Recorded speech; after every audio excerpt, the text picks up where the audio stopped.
Capítulo 4. Tuji, dijo Guy Francon. El Tuji. Bastante decoroso, ¿no le parece? Lea, Peter. Francon se inclinó jovialmente sobre su mesa y leyó a Ketin el número del 1 de agosto de New Frontiers. Nuevas Fronteras tenía una cubierta blanca con un emblema negro formado por una paleta, una lira, un martillo, un destornillador y un sol naciente. Tenía una tirada de 30.000 ejemplares y un conjunto de lectores que se consideraban a sí mismos como la vanguardia intelectual del país. Nadie había osado jamás desafiar la calidad de la publicación. Ketin empezó a leer un artículo titulado Mármol y mortero del Tuji. Y ahora tratemos de los notables hechos del horizonte metropolitano. Llamamos la atención sobre el nuevo edificio, Melton, de Francon y Heger. Tiene una blanca serenidad, elocuente testimonio del triunfo de la pureza clásica y del sentido común. La disciplina de una tradición inmortal ha servido aquí como factor de coherencia, coordinando una estructura cuya belleza puede llegar, simple y lúcidamente, al corazón del hombre de la calle. No hay aquí exhibicionismo extravagante ni pervertidos esfuerzos por la novedad, ni una orgía de desenfrenado individualismo. Guy Francon, su proyectista, ha sabido subordinarse a los cánones obligatorios cuya inviolabilidad ha sido probada por generaciones de artesanos y al mismo tiempo ha sabido desplegar su propia originalidad creadora, no a despecho del dogma clásico, sino precisamente porque lo ha aceptado con humildad de un artista verdadero. Vale la pena hacer notar de paso que la disciplina dogmática es lo único que hace posible la originalidad. Más importante, sin embargo, es la significación simbólica de un edificio como este que se eleva en nuestra imperial ciudad.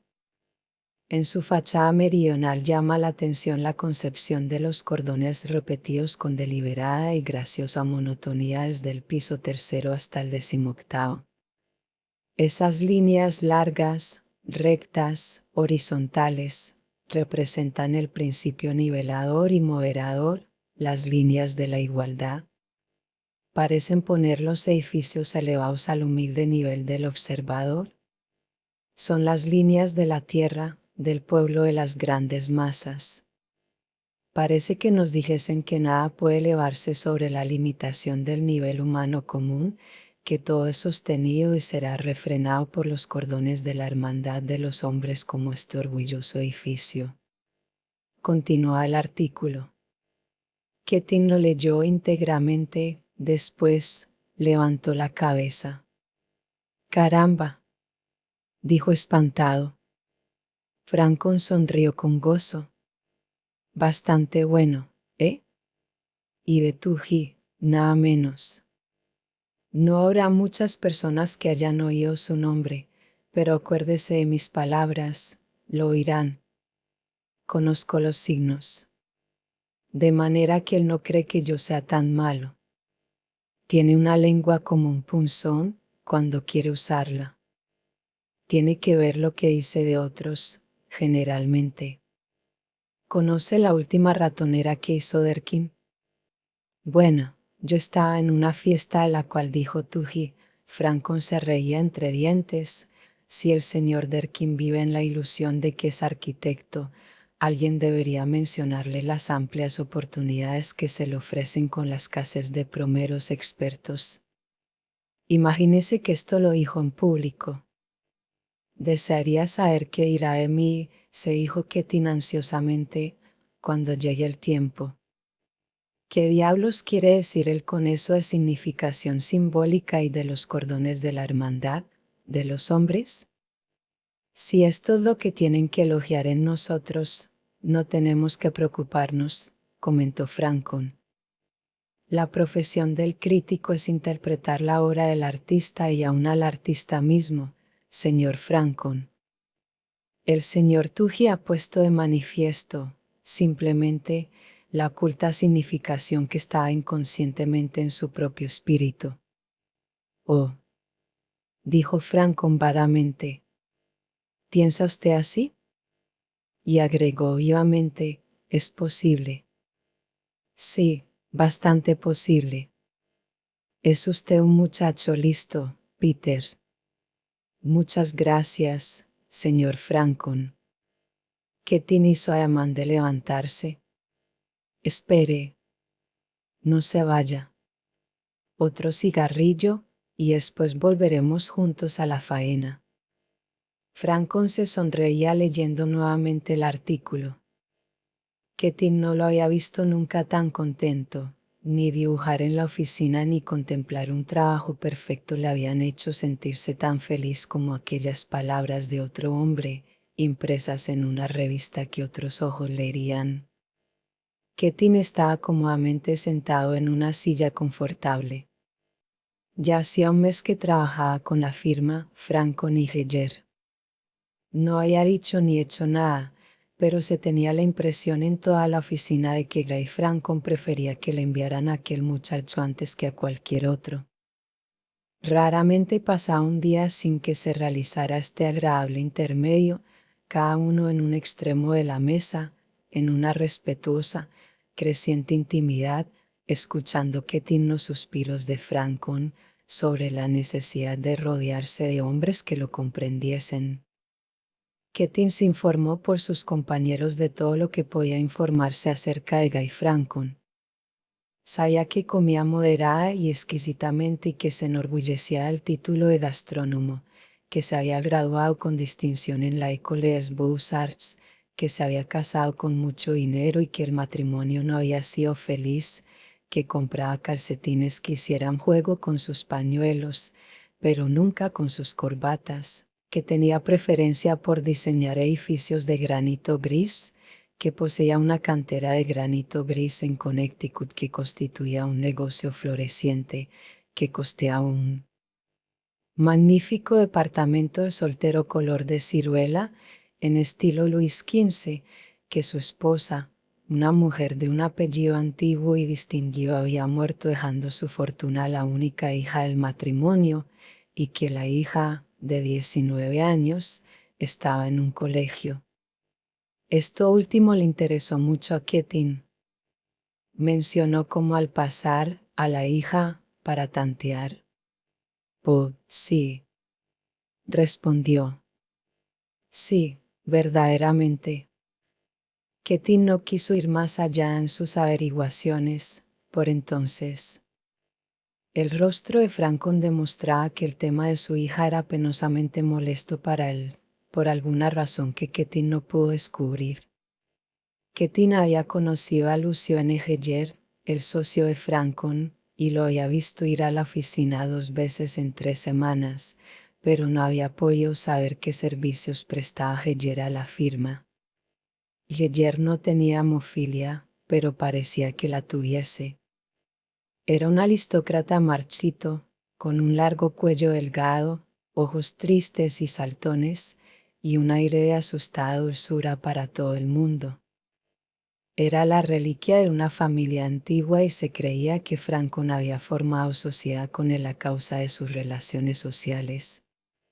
Las personas se compadecían del pobrecito Lucio y lo admiraban por el esfuerzo que hacía al emprender una carrera profesional y pensaban que sería hermoso que les construyera sus hogares. Estos los edificaba Francon, que no requería otros servicios de Lucio.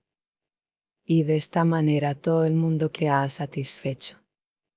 Los compañeros de trabajo querían a Peter Kettin. Se comportaba con ellos como si estuviese allí desde largo tiempo atrás. Siempre había sabido cómo llegar a formar parte de cualquier comunidad en la que entrara.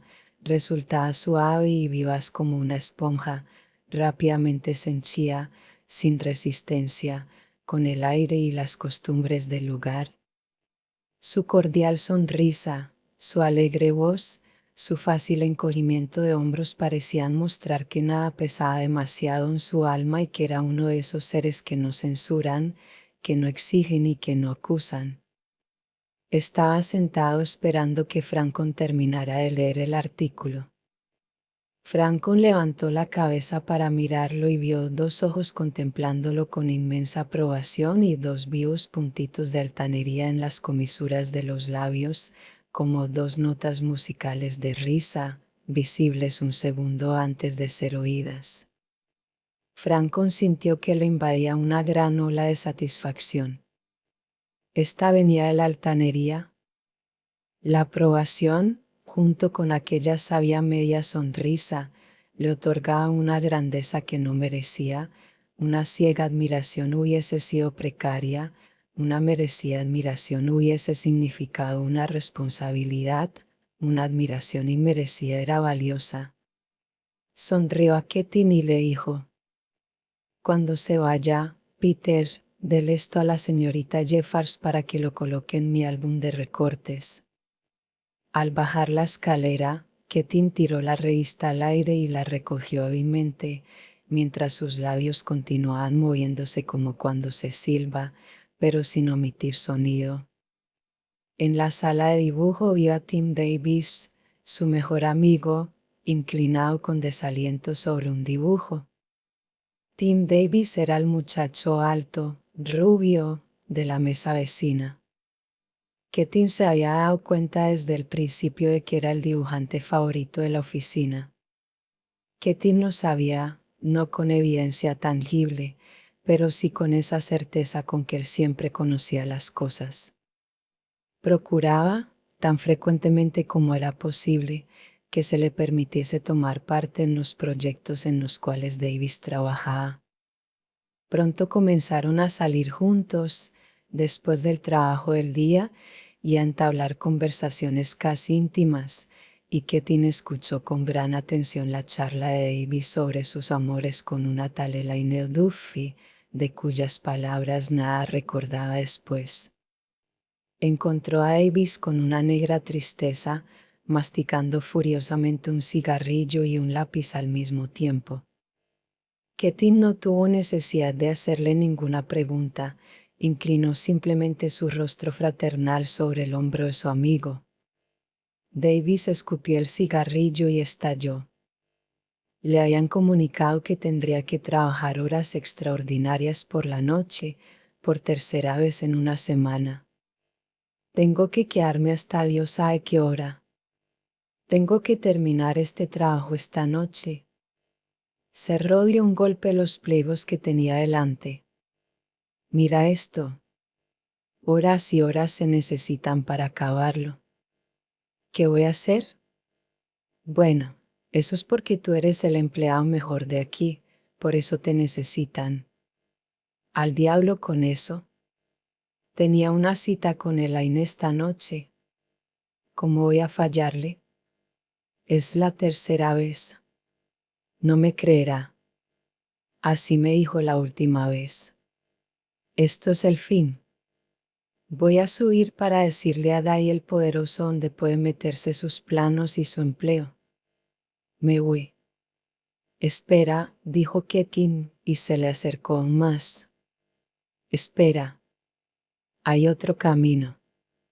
Yo los terminaré. Me quedaré y los haré. No notarán la diferencia. Peter. ¿Lo harás? Seguramente. No tengo nada que hacer esta noche. Quédate hasta que todos se vayan a sus casas, después te vas. Caramba, Peter. Suspiró Davis tentado. Pero si me descubren me despedirán. Tú eres demasiado nuevo para esta clase de trabajo. No te descubrirán. Puedo perder el empleo, Peter. Y tú sabes que no puedo perderlo. Elaine y yo nos casaremos pronto. Si algo ocurriera. No ocurrirá nada.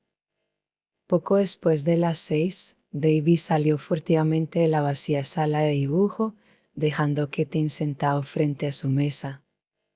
Inclinado bajo una solitaria lámpara verde, Ketin miró la desolada extensión de las 3 largas habitaciones, extrañamente silenciosas después del ajetreo del día, y tuvo la sensación de que se posesionaría de ellas con tanta seguridad como del lápiz que tenía en la mano.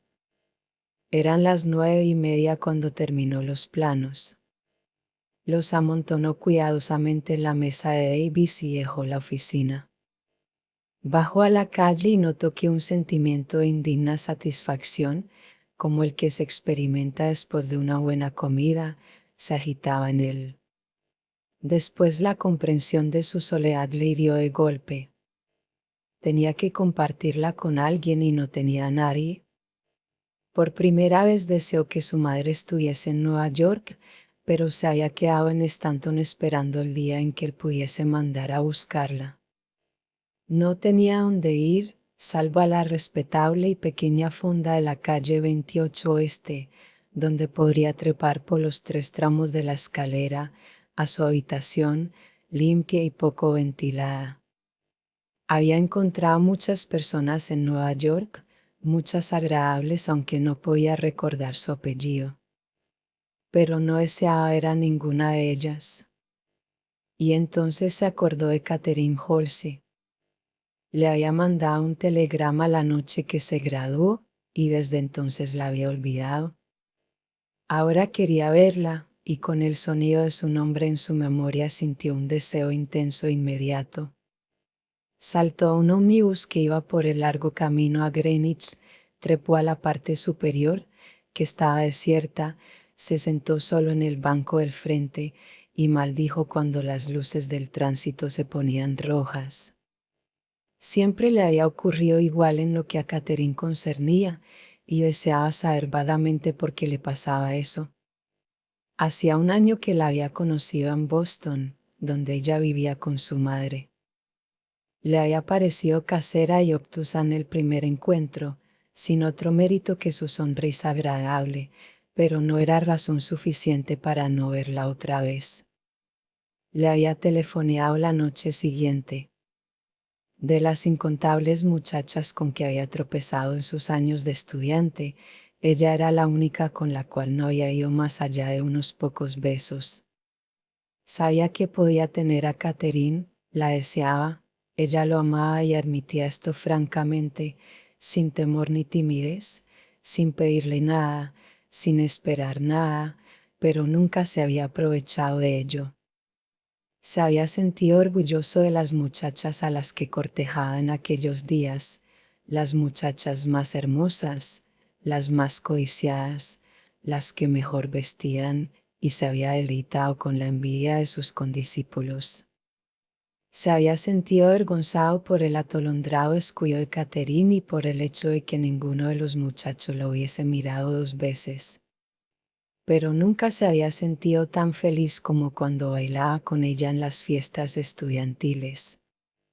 Tuvo muchos amores violentos, entonces juraba que no podría vivir sin esta o aquella muchacha y abandonaba a Catherine durante semanas enteras. Pero ella nunca se lo echaba en cara. Siempre volvía a ella, de golpe, inexplicablemente, como hacía entonces. Su madre, una dulce maestra de escuela, había muerto el invierno último. Catherine había ido a vivir a Nueva York con su tío. Ketin había contestado inmediatamente algunas de sus cartas, para responder a otras había tardado meses.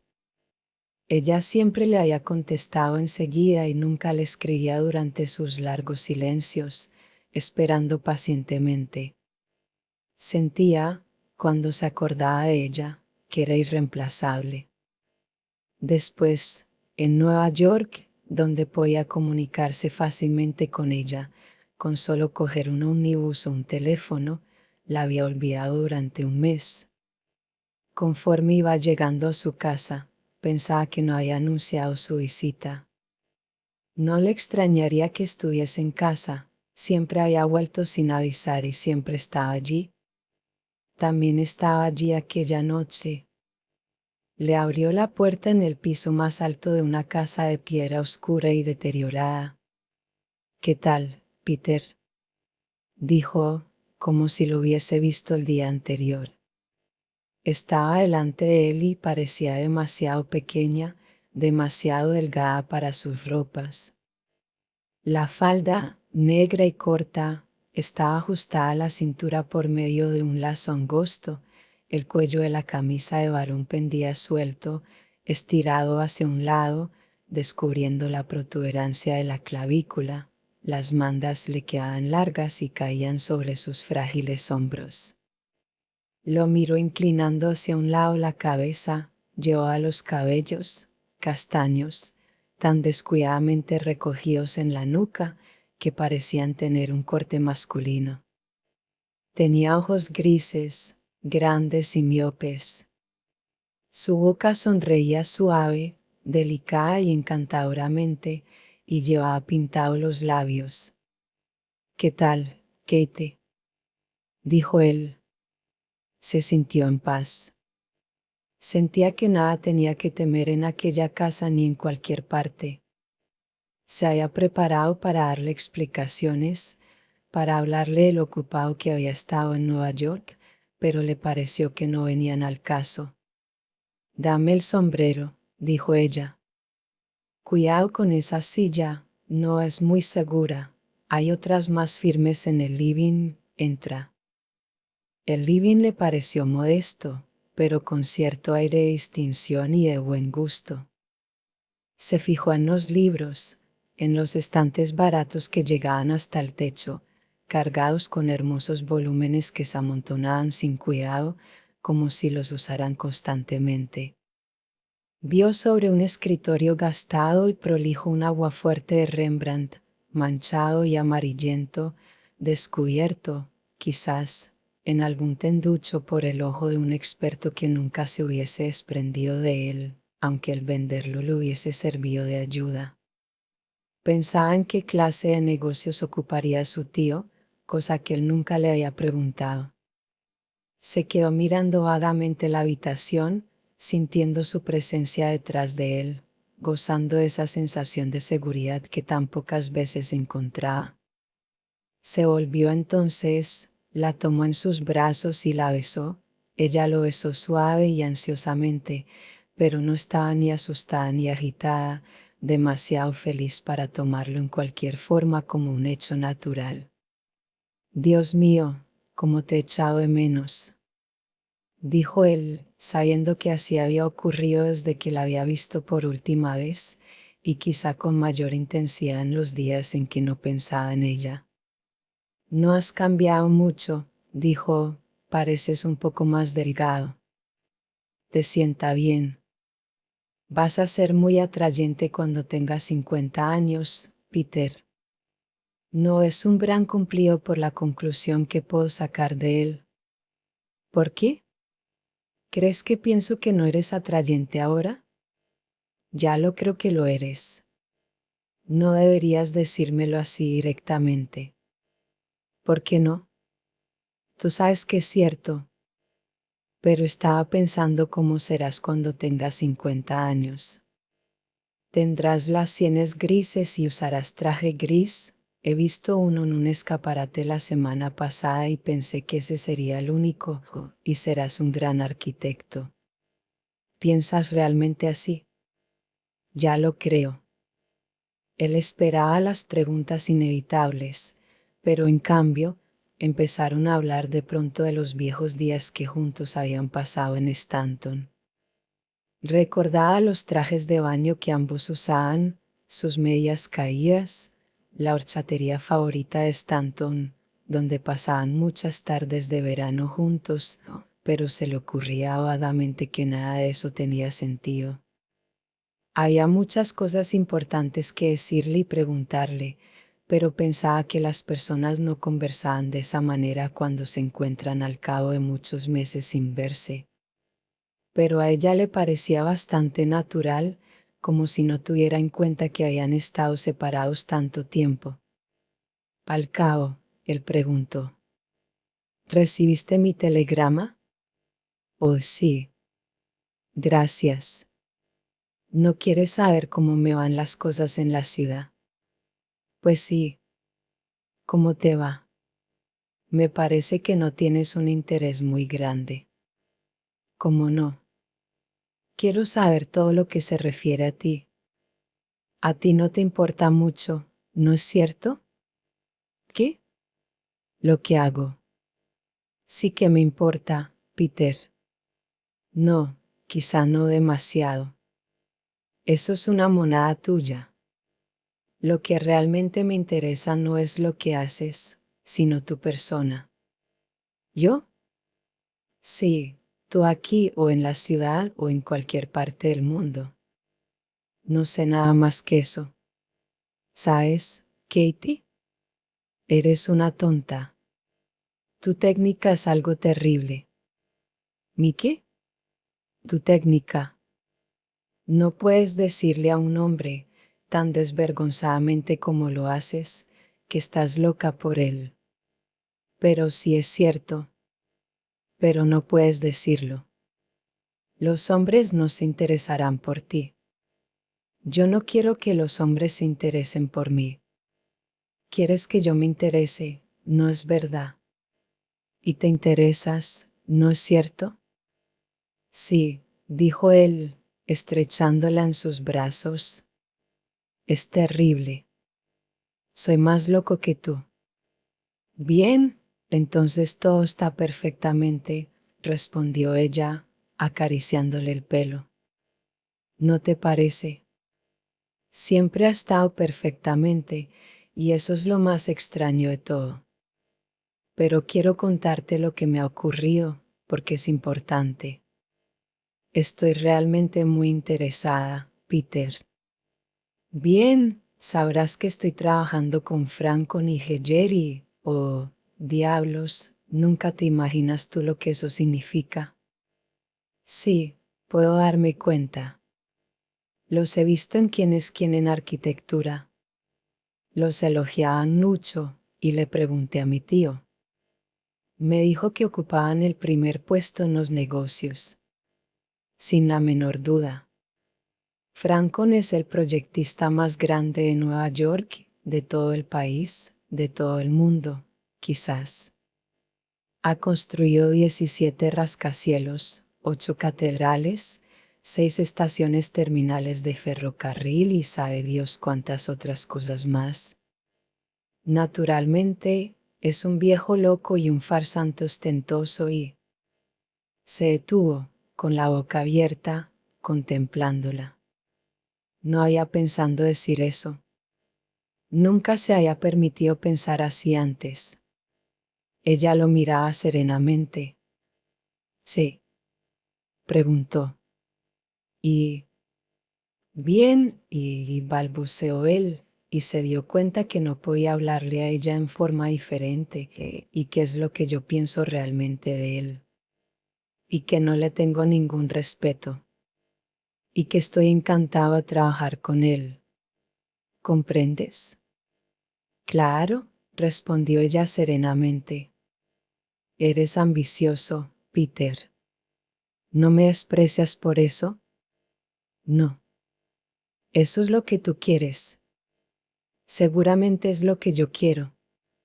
Bien, en realidad no es tan malo. Es una firma formidable, la mejor firma de la ciudad. Yo estoy haciendo realmente un buen trabajo y Francon está muy satisfecho conmigo. Adelante y creo que puedo obtener el cargo que quiera y que eventualmente se produzca. Por ejemplo, esta noche hice el trabajo de un empleado y él no sabe que pronto resultará inútil porque... Katie, ¿qué estoy diciendo? Está muy bien, querido. Lo comprendo. Si lo hubieses comprendido, me hubieras dado el nombre que merezco y me habrías interrumpido. No, Peter, no quiero cambiarte. Te quiero, Peter. Que Dios te ayude. Ya sé que necesitaré la ayuda de Dios. ¿Lo sabes? ¿Y lo dices de esa manera? ¿Cómo dirías, es una hermosa noche? ¿Y por qué no? Porque tengo que preocuparme por eso. Te quiero. No, no te preocupes por eso. Nunca te preocupes por eso. Katie. Nunca querré a ninguna otra. También lo sé. La trajo hacia sí ansiosamente, temeroso de que su frágil cuerpecito se desvaneciese. No sabía por qué la presencia de ella le hacía confesar cosas que no se atrevía a confesarse a sí mismo. No sabía por qué la victoria que había ido a compartir había desaparecido. Pero no le importaba. Tenía un extraño sentimiento de libertad. La presencia de ella siempre despertaba en él un impulso que no podía definir, se percibía claramente, se sentía el mismo. Después él empezó a hacerle preguntas sobre su vida en Nueva York y ella le habló muy contenta de su tío. Es admirable, Peter. Es realmente admirable, bastante pobre, pero me acogió y fue tan bondadoso que dejó su estudio para que yo pudiera vivir con él y ahora trabaja aquí, en el living. Tienes que conocerlo, Peter. Ahora está ausente por unas conferencias, pero debes conocerlo cuando regrese. Con seguridad me gustaría conocerlo. Imagínate que yo quería ir a trabajar para no depender de nadie, pero no quiso permitírmelo. Quería mía, me dijo, a los 17 años, no. Tú no quieres que yo me avergüence de mí mismo, ¿no es cierto? Yo no creo en el trabajo de los chicos. Es una idea curiosa, ¿no te parece? Tiene muchas ideas curiosas, yo no se las comprendo todas, pero los demás dicen que es un hombre brillante. De manera que él procede como si yo le hiciese un favor permitiéndole que me mantenga, y creo que esto lo hace muy respetable. ¿Qué haces durante todo el día? Poca cosa. Leo libros de arquitectura. Mi tío tiene toneladas de libros de arquitectura. Pero cuando él está aquí, copio a máquina sus conferencias. Creo que a él no le gusta que yo haga eso, prefiere a su mecanógrafa, pero como a mí me gusta hacerlo, deja que haga mi gusto, y me paga el sueldo de ella. Yo no quería tomarlo, pero él me obligó. ¿De qué vive él? Oh, hace muchas cosas. No sé, porque no puedo seguirle la pista a todas. Enseña historia de arte, en una palabra, es una especie de profesor. Y, a propósito, ¿cuándo irás al colegio? Oh, bueno, verás, no creo que mi tío apruebe la idea. Le dije que siempre había pensando ir al colegio y trabajar para pagarme los estudios, pero a él le parece que eso no es para mí. No habla mucho, solo dice, Dios hizo al elefante para moverse con dificultad y al mosquito para revolotear a su alrededor, y no es recomendable, como regla, hacer pruebas con las leyes de la naturaleza. Sin embargo, si quieres intentarlo, querida mía. Pero él no se opone realmente, depende solamente de mí. No le permitas que te ponga impedimentos. Él no quisiera tener que oponerse. Pero yo pienso que en la escuela superior nunca fui una maravilla y, querido, en matemáticas era realmente una calamidad, de manera que me pregunto. Pero no hay prisa. Tengo bastante tiempo para decidirme. Escúchame, Katie, no me gusta esto. Tú siempre habías hecho proyectos sobre el colegio. Si ese tío tuyo, no deberías hablar de esa manera. Tú no lo conoces. Es el hombre más sorprendente. Nunca he conocido a nadie que pueda asemejársele. Es tan amable, tan comprensivo. Y es muy divertido, siempre está bromeando, y es tan inteligente que nada de lo que uno siempre ha creído que era serio parece serlo cuando él habla. Y, sin embargo, es un hombre muy serio. Imagínate que pasa horas conversando conmigo, nunca está demasiado cansado y no se aburre de mi estupidez, me habla de las huelgas, de las condiciones de vida de los barrios bajos y de la pobre gente que trabaja en los talleres, donde se paga miserablemente por un trabajo excesivo, siempre se preocupa de los otros y nunca de sí mismo. Un amigo suyo me dijo que mi tío podría ser muy rico si quisiese. Es muy capaz.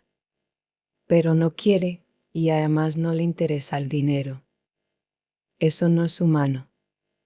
Espera hasta que lo veas. Él quiere conocerte también. Le habla de ti. Te llama el Romeo del Arréglate. ¿Es Orice? Pero no comprendes que lo hice amablemente. Es la manera que tiene de decir las cosas. Encontrarás que tenéis muchos rasgos comunes. Quizás él te pueda ayudar. Sabe también algo de arquitectura. Estoy segura de que querrás a tío Elswars. ¿A quién? Preguntó Ketin. A mi tío. Dime, preguntó Ketin con voz un poco ronca, ¿cómo se llama tu tío? Elswars Tuji. ¿Por qué? Sus manos cayeron flojamente y se sentó, contemplándola. ¿Qué ocurre, Peter? Ketin se atragantaba. Ella veía los sacudimientos de su garganta. Después habló con voz dura. Escúchame, Katie, no quiero conocer a tu tío. Pero, ¿por qué no? No quiero conocerlo por medio de ti. ¿Ves, Katie, cómo no me conoces? Yo soy una persona que utiliza a la gente. No quiero aprovecharme de ti jamás. ¿Aprovecharte? ¿Cómo? ¿Qué significa eso? ¿Por qué? Es así. Yo daría un ojo de la cara por conocer al Swarstugi, eso es todo. Rió ásperamente. De manera que él conoce algo de arquitectura. Cabeza de chorlito. Es el hombre que conoce más arquitectura.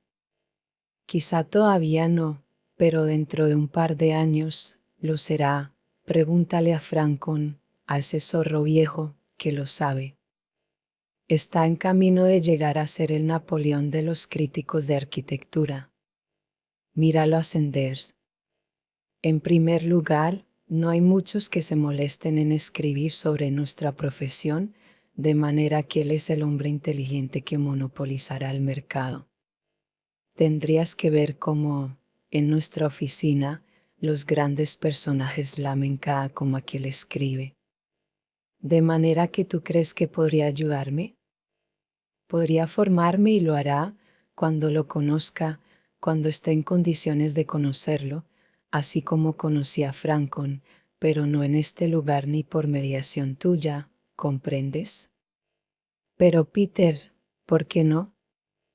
Porque no quiero que sea así, porque es asqueroso y lo aborrezco y aborrezco todas estas cosas, mi profesión, mi trabajo y lo que hago y lo que haré. Es algo en lo cual no quiero que tú te mezcles. Tú eres lo único que realmente tengo, por eso no quiero que te metas en esto.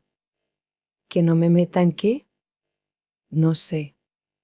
Ella se levantó y permaneció en el círculo de sus brazos, el rostro de él apoyado contra la cadera de ella. Lo contemplaba y le acariciaba el cabello. Está bien, Peter. Creo que te comprendo. Lo conocerás cuando tú quieras. Cuando quieras, me lo dices. Si quieres, puedes servirte de mí para hacerlo. Eso no cambiará en nada las cosas. Cuando levantó la cabeza, ella sonreía dulcemente. Has trabajado excesivamente, Peter. Estás un poco débil. ¿Qué te parece si te hago té? Oh, me había olvidado, pero no he cenado esta noche. No tuve tiempo. Te olvidas de todo, hasta de comer. Caramba, parece imposible. Ven a la cocina, voy a ver lo que puedo prepararte. La dejó 2 horas más tarde, y al irse se sentía ligero, despejado, feliz, había olvidado todos sus temores, había olvidado a Tuji y a Francon.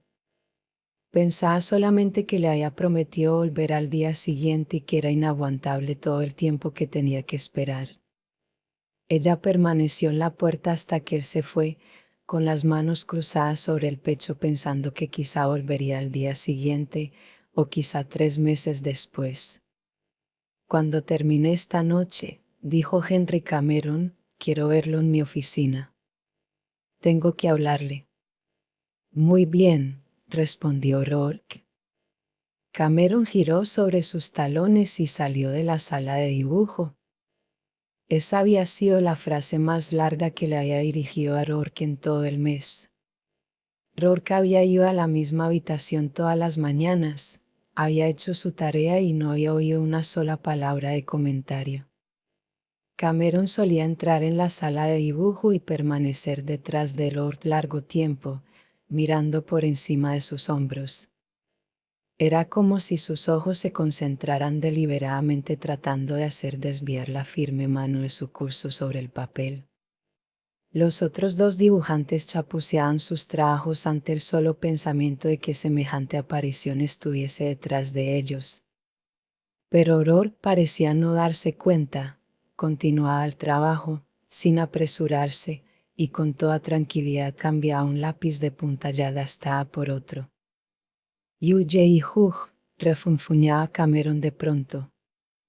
Rourke, entonces, se volvía, cortés y atentamente. ¿Qué pasa?, preguntaba.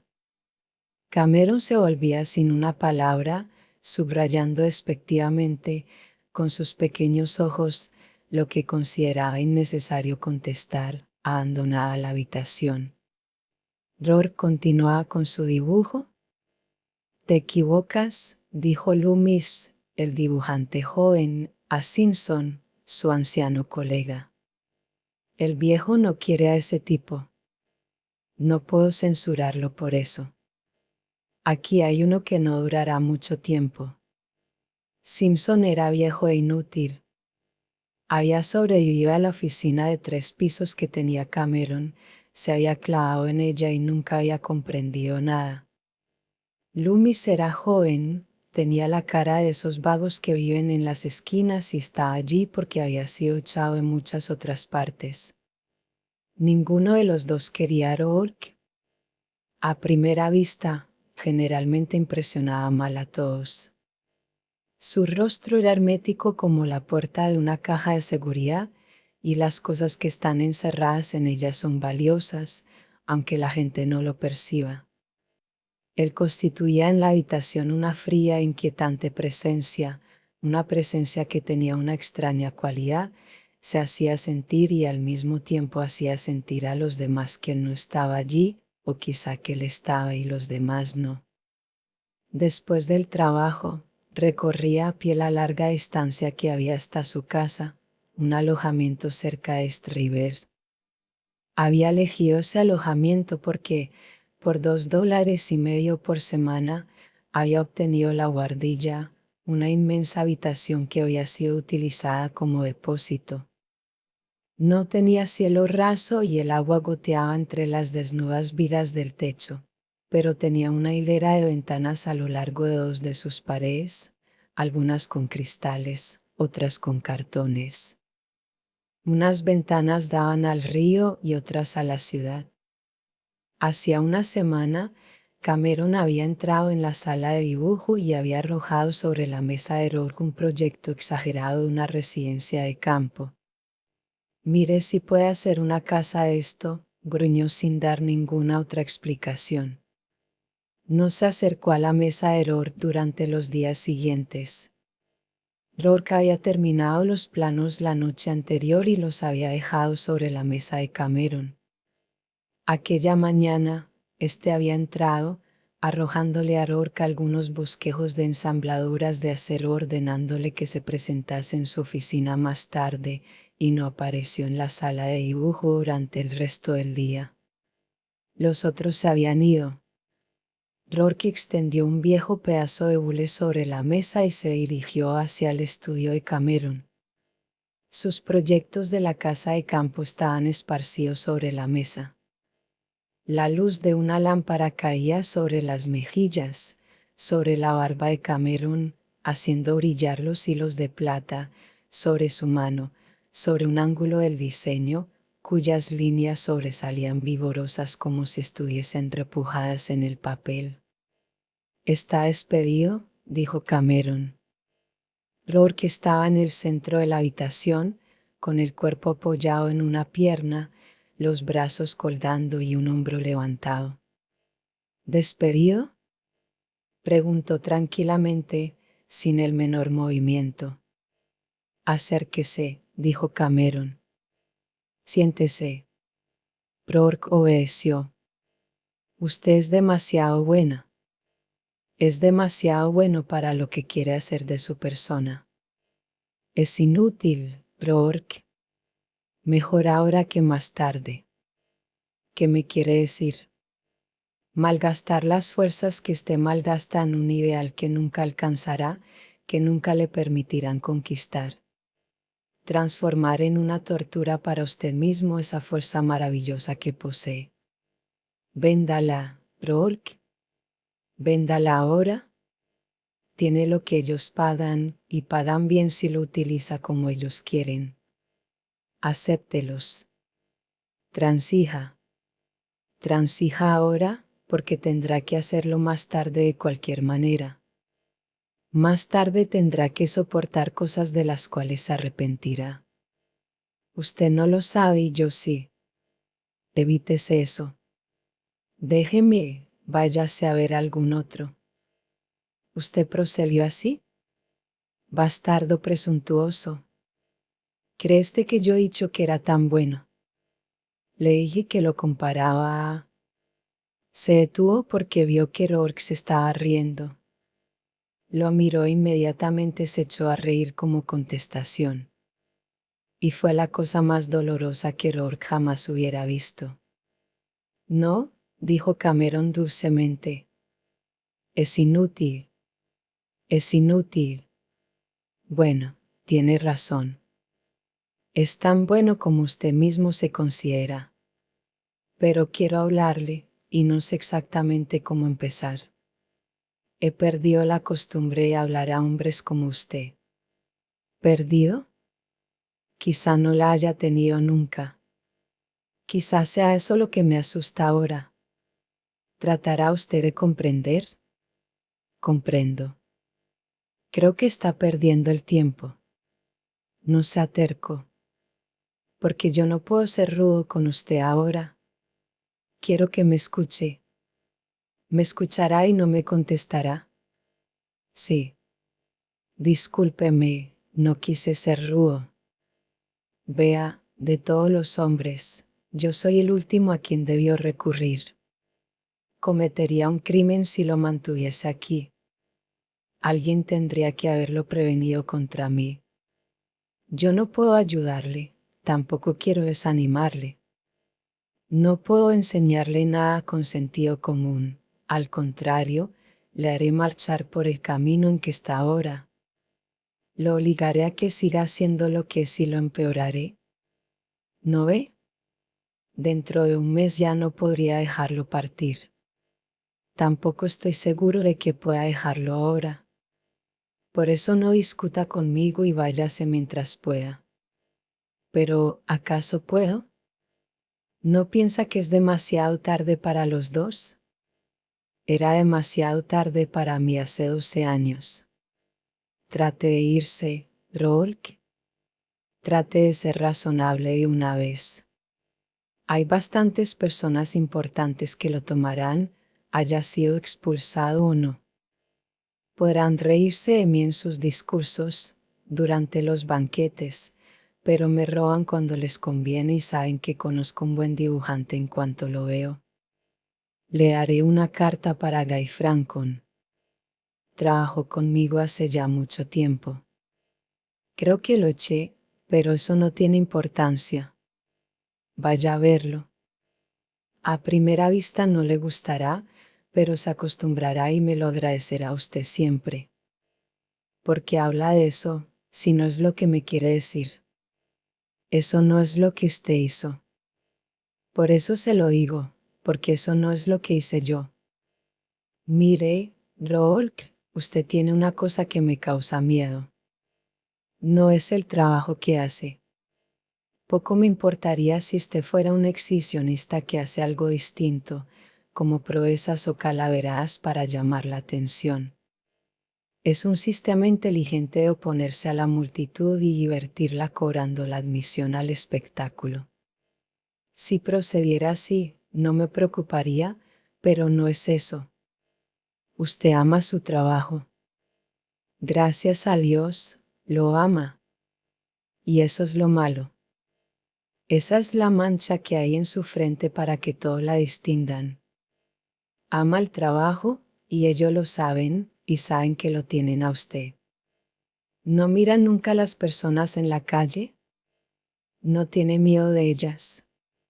Yo sí. Pasan delante de uno y llevan sombreros y paquetes, pero esa no es su sustancia. La sustancia de ellas es odio hacia cualquier persona que ame su trabajo.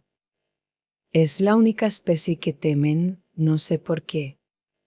Pero yo nunca advierto a las personas que van por la calle.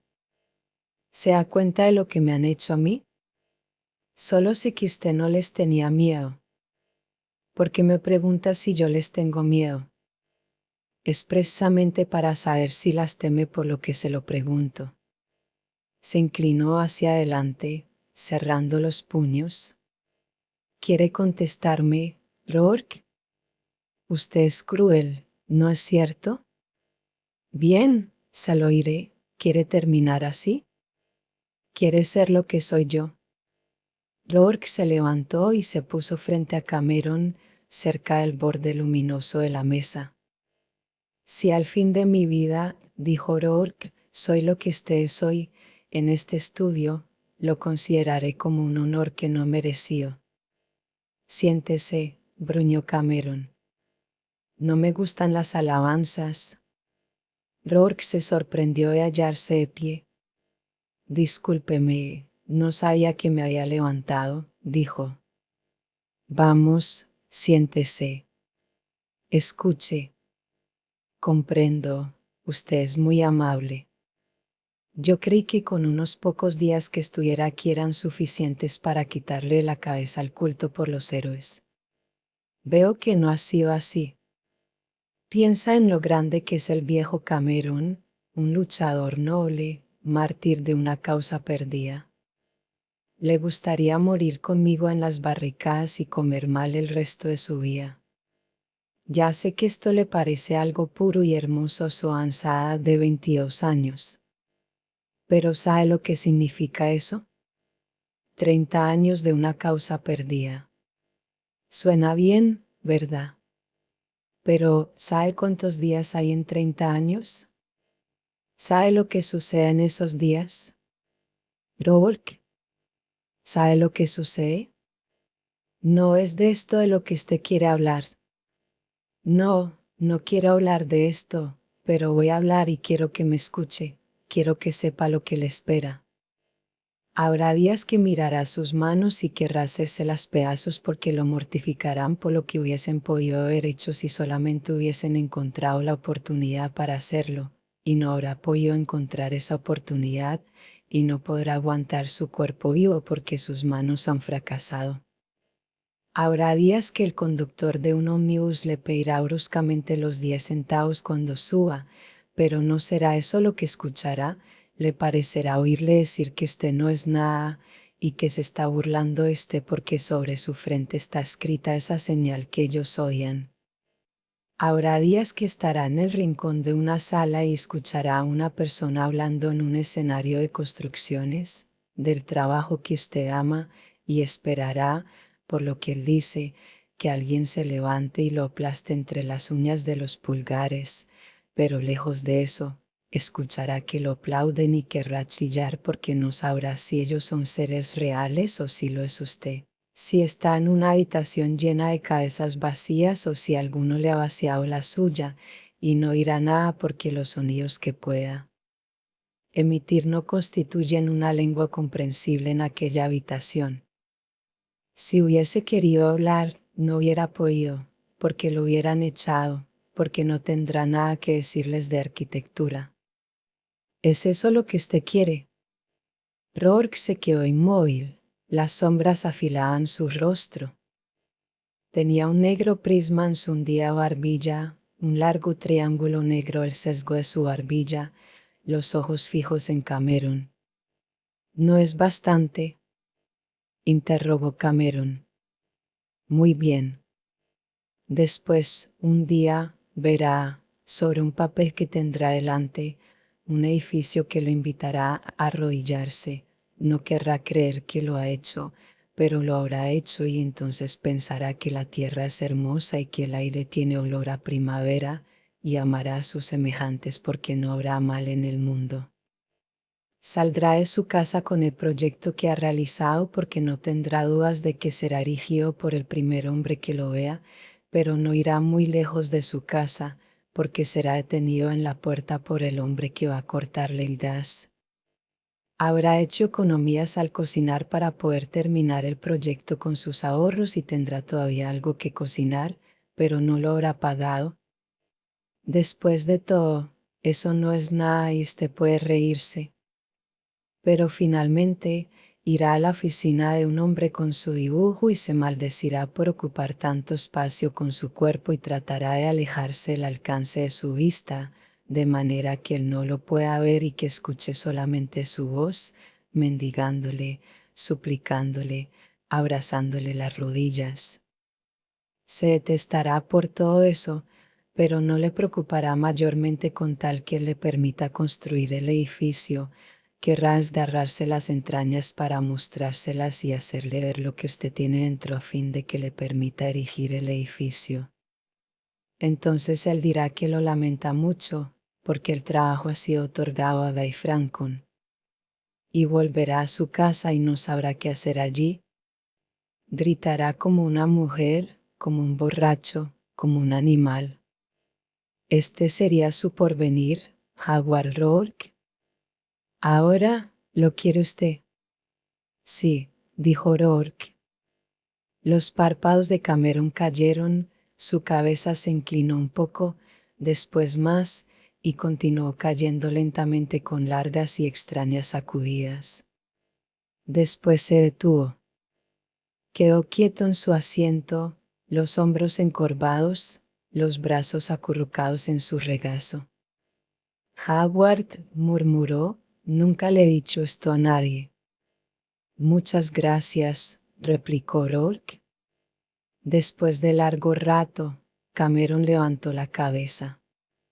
Váyase a su casa, agregó, con voz baja. Ha trabajado hasta demasiado tarde y tiene un día pesado por delante. Señaló los planos de la casa de campo. Está muy bien, dijo, y me hubiese gustado ver lo que hubiese hecho, pero no es como para edificarla. Tendrá que hacerlos de nuevo. Mañana le mostraré lo que yo quiero.